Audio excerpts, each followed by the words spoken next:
Good morning, everyone, and welcome to Activities for People Living at Home with Dementia. My name is Gail Snyder. I'm the Executive Director for Dementia Friendly Fort Worth. These programs are recorded and are made available through a YouTube channel for future use. And we are sponsored by the Area Agency on Aging and United Way of Tarrant County. And today, back with us for our Wednesday session of Artful Moments is Peggy on the topic of politics. Peggy? Hi, friends. All right, let me fire up this PowerPoint. All right, can we all see it? Yes. Yes. Perfect. All right, let me get it in slideshow mode. Uh-oh. Okay. All right, so today, like Gail said, we're talking about politics, but we're really honing in on one particular artist and one particular series of artworks by the artist George Caleb Bingham. Have any of you heard of this artist before? No. Nope. The right, name well, sounds familiar, but sounds familiar. He is, yeah, he probably does sound familiar. He is, in art history, he's like one of everyone's favorites. So he's done artworks. I don't know, maybe you've seen this artwork before. He's known for the Jolly Flatboatman. This is in black and white, but the scene of the men dancing on the boat. It's one of those artworks that always appears in movies, like hanging on the wall somewhere. So Oh, really? yeah, he's one of the, he's like, his artwork appears kind of all over the place, but unless you're looking for it, you don't really know it's him. So George Caleb Bingham is, this is a self-portrait of him. It hangs at the St. Louis Museum of Art Museum. He was from Missouri. Well, he's actually born in Virginia, but then moved to Missouri really early on in his childhood and really made a life and a name for himself in Missouri. He painted a number of things. He was very, very political himself. He started off, though, as an itinerant portrait artist, which meant he would travel around the state of Missouri and paint portraits for families. He'd stay in a town for maybe 2 months, paint portraits, and then pack up the party and move on to the next town and then paint portraits in that city and just kind of moved around the state. And that's how he made his living in the beginning. This is a portrait of himself that he sort of used as his selling tool. So it looks very kind of generic. He doesn't include any of his artist tools or any sort of his political affiliation, just to kind of be the template he would show potential clients when traveling around. Well, as he was painting, he found himself to be very interested and connected to politics, and he actually ran for office in 1846 and lost and swore off politics, and then ran again in 1848 and won. So that really launched him into a lifelong commitment to being involved. So in the early 1850s, he created a three-piece series that focused on the election process in America as it was at that time. And so here's, right now in our museum, we have a print on the left. You can see this is called Stump Speaking. Then the next artwork right here, this is called The Verdict of the People. And then this painting right here is on loan to us from the St. Louis Art Museum in Missouri, so the state where he was from. And this painting is called the county election. It actually goes, the Stump Speaking's #1, county election's #2, and the Verdict of the People is #3. So it's kind of showing the arc of an election series. So if you were to come to the museum right now, you would be able to see all of these hanging in a gallery. The two prints on the left, we own these two, and then that's on loan. Okay. Can I ask a question real quick? You say that he did a series. Are these 3 paintings all of the entire series? Yes, so it is. He did have other political paintings, but this was meant to be a series, and Okay. They're all 3 paintings. So this painting, there's these. This is the original painting. These 2 are engravings of the paintings he had created before. Okay. Okay. The paintings were reproduced in newspapers, and they were met with such critical acclaim that after the paintings came, he decided he wanted to do the prints to help circulate this story, this image, because it worked almost everywhere in the United States. The stories that I'm about to show you weren't specific to Missouri. They were specific. They worked for the election process all over the country at the time. So there was a real mass appeal to his art. And when you print things on paper, it's easier to ship, it's easier to buy, it's cheaper to reproduce. So you can mass sell these. So we're going to look at the first in the series. This is Stump speaking. This is, again, the print that came after the painting. So, and this is in our collection. So tell me what you see. There's a lot of things. This is why it's so fun. Like, the art historian in me loves these paintings because there's every time you look at it, you see something new. So tell me some of the things that jump out at you at first. Well, it's under an oak tree or some type of tree. Some type of tree. He's outside, yeah.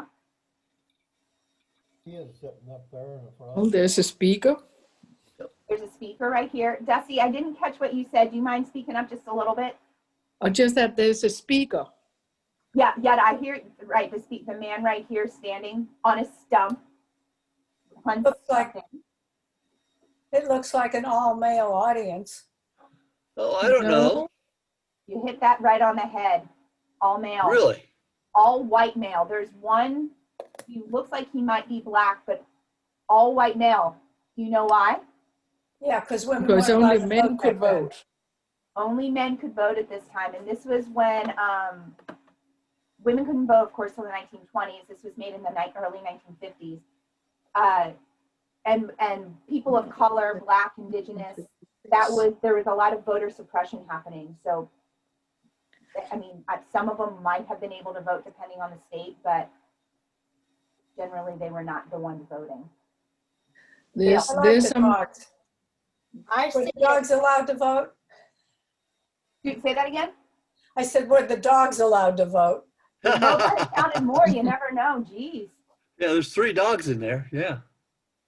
Yeah, there are rich men. I see at least 3 women. Oh, good. Are they in the background? So right there where your cursor is, Uh-huh. by the man in the top hat, come down to behind the man standing. Right here? Left, right, the lady in the red. Right Oh, here? that's a lady? That's a man. Okay, what about the lady getting on the horse? I don't see a horse. You mean this wagon right here? Yes, that looks like a lady right there. Looks like a That's a dress, man. yeah. And His hat would indicate he's a man. okay, and the person standing on the other side of the wagon. That looks like a woman's hat to me. Right here? Uh-huh. It's a man, and those are workers' hats. Okay. Who are out in And the I thought it was the women right behind the arrow where you just talked about, that one standing up next to the horse, right underneath. here. Yeah, that one. And so Right. you can barely see. It's a man eating a watermelon right here. Oh, No, I'm thinking about the one with the white shirt and brownish jacket and the hat. Right oh, here. right there. No, sitting. The next one Right to you. here. Yeah. That is a man. That's a man. Oh, it is. So try to get me, guys. I've got all men in this painting. No, They're from all, the later artwork. We just don't see them in this one. they're from, I don't know, maybe Different the dogs are female. they're from all different walks of life, from Exactly. Yeah. To me, that's a workers beautiful to observation. people to rich folks. Yes, all walks of life. So you see the wealthier men in white coats with top hats. Mm-hmm. See top hats to your back here. You see Could that be men a who are, they're called shirt sleeves.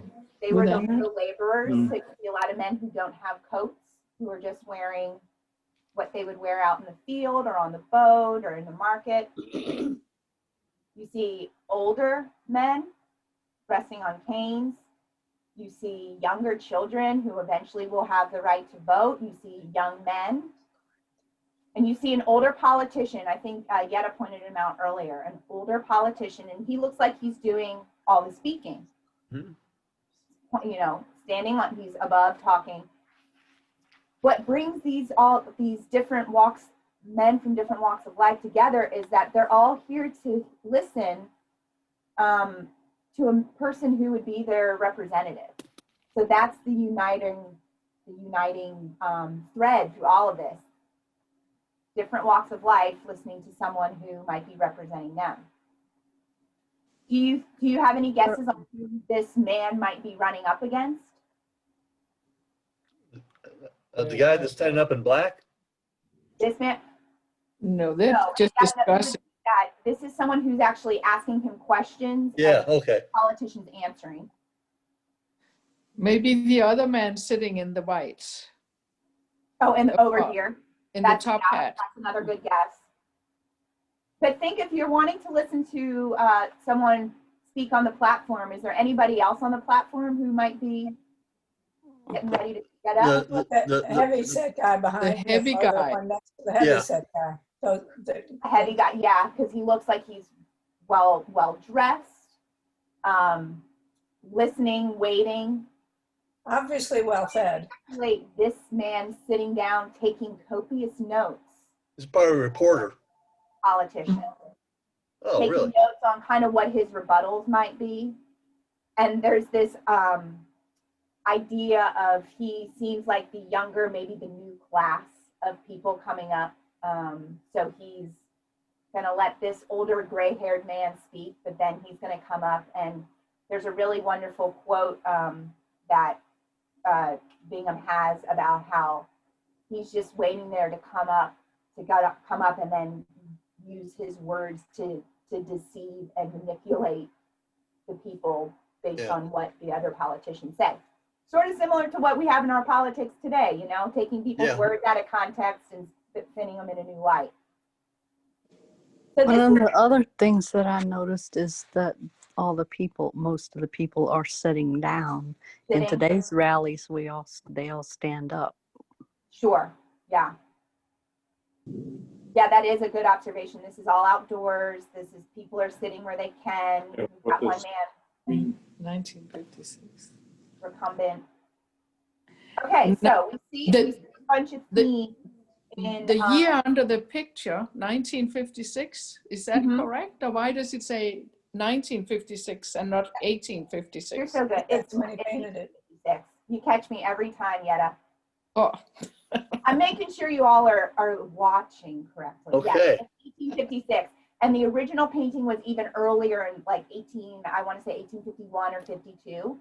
So it wasn't reprinted in the 1900s. It was the 1800s. So was this just before the Civil War? Yes, this is all antebellum. Okay. And so interestingly enough, you don't know what party anybody's for. You're not seeing any of that. The Republican and Democrat Party were still a thing. But Bingham himself, the artist, was a Whig, one of the original Whig Yes. members. And so he even painted signs for the Whig banners and things like that for the Whig Party. So he was very involved in politics, very involved in the imagery and the rhetoric that would be, spreading to the people. Okay, so stump speaking's number one. So this would be, this day and age, this would be us turning on the TV and watching the debates. Now we've got the election day. So here is, we have in our collection, we have a print of it, just to kind of, so you can see what it looks like in the series of prints. But what's hanging on our wall right now is this beautiful canvas that's on loan.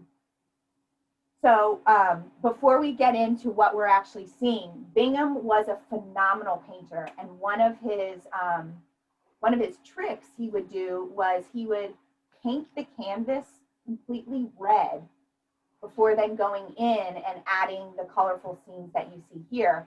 And you can kind of notice in some of the skin of people that like rosy, dewy glow they all have. Mm-hmm. That's because he would prime his canvas. It would be a toned ground. So he would prime it with a red, and then he would paint over top. He would also recycle figures. He's known to do this. He was a prolific sketcher, drawer, and he would draw these figures. So here's an example actually of a boatman. He would draw these really elaborate figures, and then he would trace them into scenes. So you might see this man's face in like 6 different paintings. Oh, Because really? he had these figures that he would almost use as templates to help him along. And so on the canvas itself, when you put it under the X-ray machine, it's really cool. It's called pentimento. You can see his pencil marks. Oh, okay. And so it's really kind of, and then you can see where he traced something or drew something on, and then with the paint where he actually decided, no, I don't want to use that drawing the way I have it, so I'm going to add this branch or change the positioning of his arm or whatever. Here, I don't know. I have not been able to track down if any of the faces, any of his regular faces, so I can't point that out, but this man right here, he looks kind of familiar to me. I think I've seen him in other places, so some of these faces might look familiar to you, and you might see him in other artwork. So is this an actual thing he witnessed, or is he just recalling it from memory? He's a little bit of both.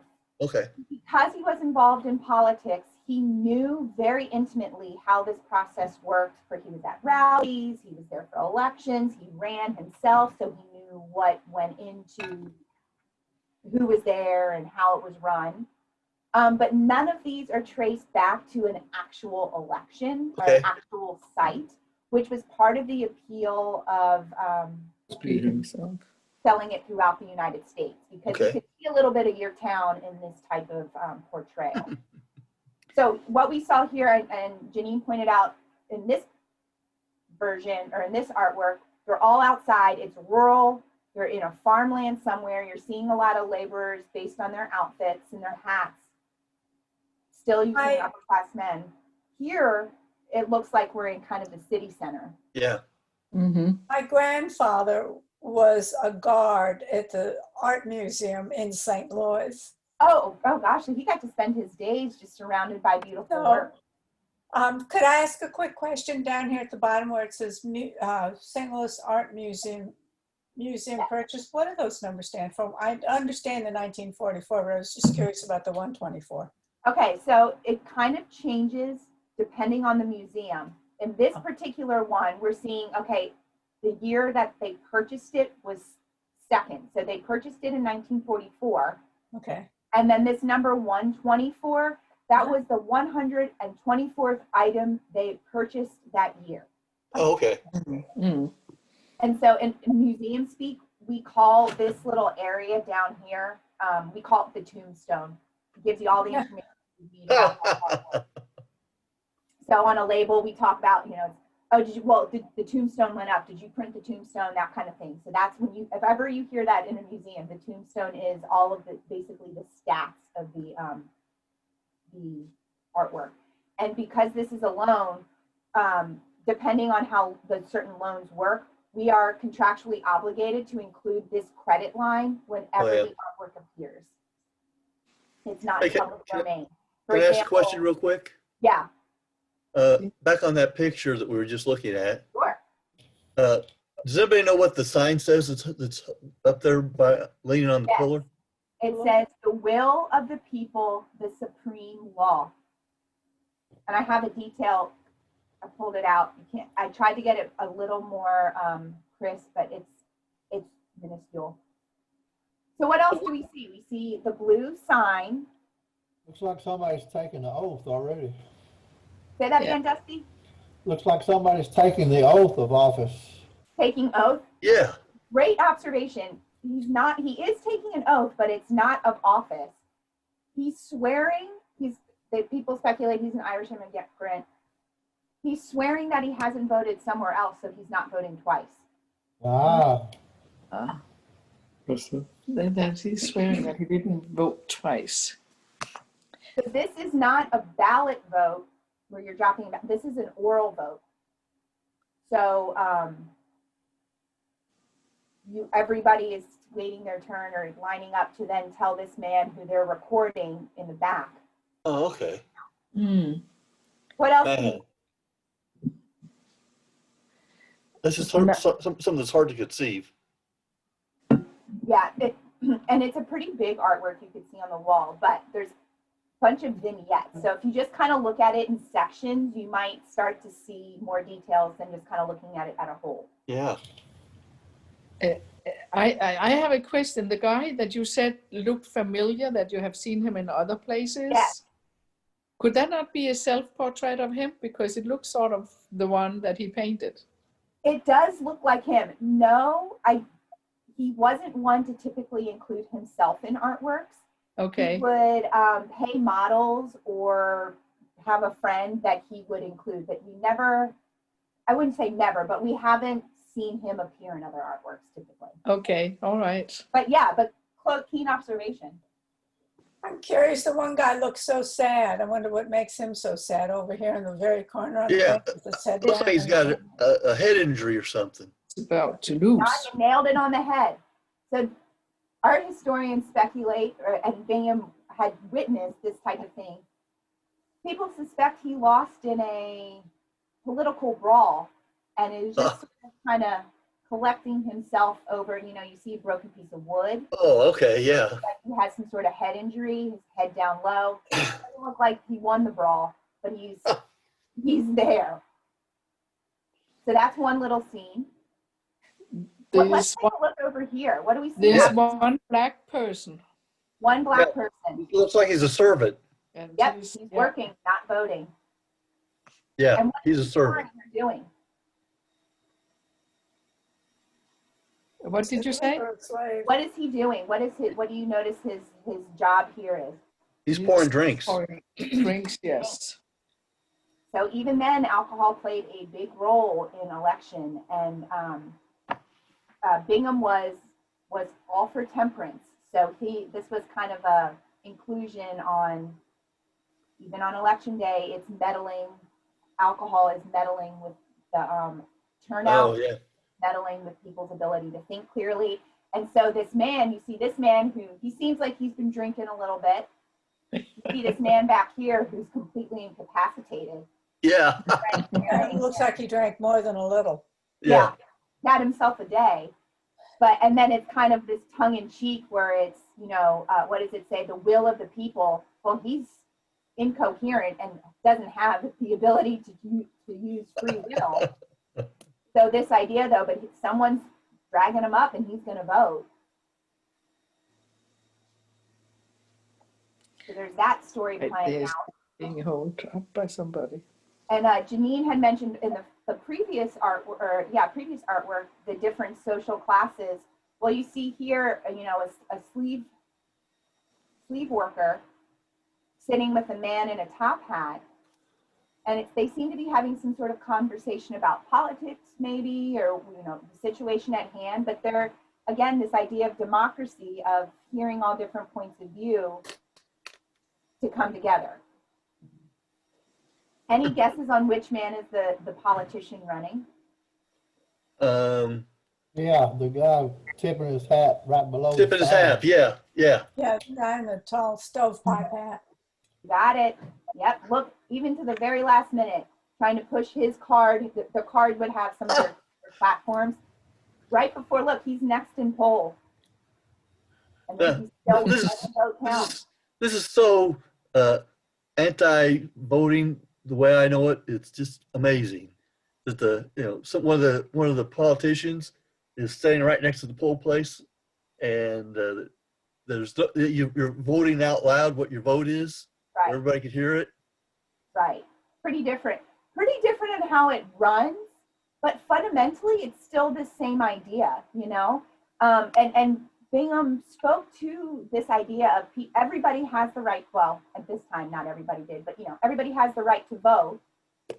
And the preservation of the union was more important than this idea of different political points of view. So the democracy was more important than the difference. And so he spoke to it by incorporating all types of people, informed and uninformed, they still had the right to vote. So that, this slippery slope of a democracy of everyone's vote counts the same whether they know what they're voting for or not. And one more little cute story here. You see two little boys playing a game. It's called, I wrote it down. I think it's called Mumbly Peg. Mumbly Peg, yes. Yeah. Mm-hmm. And so, as you know, you're using knives and it gets increasingly more dangerous and dangerous as you're playing. But this is another situation where we have two people engaged in some sort of competition and we don't know who wins. The same way we have no idea who is winning this election. So there's another layer of this story that he's nodding to, this sort of limbo, and everyone's kind of waiting for something to happen. Can I say something else? Please. This doesn't look like it's a fall election, so this doesn't look like it's a national election or anything. It looks like it's in the spring or summer. I don't know anything that I've read on this. It doesn't really speak to the season or what specific election it might have been. So it could have been a primary, or it could have been for a representative position. It might not have been presidential, or for a governor's spot. Which kind of again spoke to the appeal for the whole U.S. Well, I know what Missouri looks like in November, and it's not bad. I know. Yeah, right. Those trees would be a little brown and red. Yeah. And then so here are some of the details we just talked about. Okay, good. And then the last scene, and this we have the lithograph print, the painting we don't own. This is the verdict of the people. So, Gail, I know you would notice we're looking for those women. Do you see any women in this one now? Got to get your binoculars out because you really got to look for them. Is there a woman there that's standing between the two men that's right under the flag? Right here? Yeah. No, over what? To the left. To the left. This Right. guy? No, this other left. Your other left. This one right here? One in the middle now. That one. There are no women standing on the ground. Oh, really? Up on the balcony. Yep. Oh, the ladies of the night. They're actually not ladies of the night. They're just ladies of the men married down below, but aren't able to participate in whatever the celebration is. So we see the women. We see again this black man. Looks like he's showing up with the booze again, so he's there to work and not to participate. Yep. What else do we see? There's watermelon over against the on the ground behind the man standing with the cane. Okay. Oh, right here. Yes, I see it. Yeah. And there's also a watermelon on the there. Yes. Mm-hmm. Oh. Yeah, and I'm curious to know what watermelon represents, because I know Bingham, and I know it just wasn't he liked watermelon. I'm sure that has some sort of political symbolism of the day that I am just not aware of. So we see, some of the fruit we saw at the beginning, in the very beginning of the series, that kind of is an overarching connector. Do we see people who are happy about the election results? Yes. Where do you see that, Yetta? Right underneath, the guy that is saying the verdict, then there's a man with an arm, and underneath him is somebody really smiling. Yep. And also the man that has a little hair up there on the podium, he also looks happy. Yep. And down next to the column, a little over, 2 over, one more, he looks happy. Yeah, he looks happy. This guy looks like This guy over here on They're the far joking. right. Yeah, he doesn't look happy. He's not happy. This man, whew, get him a drink. Yeah, really. How about the guy right Already had from him, right there? Where, Paulette? Well, there's a guy bending over by the post over on the far right, and then there's a guy right behind the post, and he looks kind of happy. Yeah, he does. And this is an example where I don't think it's the same exact guy, but you can see here, see the positioning of his hand. This might be one of those examples of him using very similar people and persons to trace. Okay. Hey, there's a guy over on the right side of the painting that looks like he's got 3 hats on. That's Oh, right. yeah. Good observation, Don. Look at you. He looks happy too. He does look happy, and you know Right. why he has 3 hats on. This one I thought is just so funny. I remember learning this in graduate school and He's having a laugh. Probably throwing out to the other people. He might be. Well, the art historians say he probably won a bet that said, "I bet my hat that this candidate's going to win," and look who won, and he won That's- everybody's hat. That's right. So there is a little humor nested in this. So those are the details then of the man with 3 hats, the happy and sad scene, and then the women in the back. So those are our little Bingham politics today. Any closing thoughts or observations? No, I'm very more well informed about how things went in the mid 1800s as far as elections go. Yeah. Seems like kind of a junk show, but Yeah. Yeah. But yeah, it seems to go on very well, you know, not Yeah. all the wobble that we have today. I mean, to me, I feel like it's kind of funny. We're looking at something that happened, almost 200 years ago, and it's the same type of crazy that's happening now, you know? Yeah. It's just politics. Politics. Yeah. Well, I'll leave you all with some Bingham thoughts. If you happen to come to the museum, these artworks are up for a little bit longer, so check it out if you can. Yeah, love to. All right, thank you. Thank All right, you. friends, Thank I'll you. see you next week. Our theme next week is food because Thanksgiving. Thanksgiving. So we're getting our bellies and our appetite already, starting on Wednesday. Yes. Okay. Good. And then Don, I'll see you tomorrow. All right. Thank you. Bye, Bye. guys. Thank Great job. Great Bye. job. Bye. Good job. See y'all. Like the Bye, earrings. Nancy. All right. That was very interesting. Yeah. Oh, yeah. Yeah, it always is. So tomorrow is Cookie Conversations, Woohoo. Woo-hoo. and back by popular demand, we will be making ginger snap cookies. All right. Okay. So, Well, my wife heard me say that I like ginger snap cookies yesterday. And she said, later on, she says, "I've never heard you say you like ginger snap cookies." Well, Wow. my comeback was I like all the other cookies she bakes, so she doesn't. We get ginger snaps from other people. so is that because you always ask her for something with chocolate? No. We have a whole litany of Christmas cookies, holiday cookies that she does. Some candy canes and some called Russian tea cake things. Oh, those are yummy. Yeah, and there's some other things that she does that are traditional, I guess. Right. Did you decide if you wanted them crispy or chewy? I think he said he likes them either way. Yeah, I don't care. 6 That's of what one, I half a heard. dozen of the other. I prefer mine just a little bit chewy, where you can do Oh, like I'm fine. this and it doesn't break crisp, but you can Yes. see chewy inside. I'm Yummy. happy either way.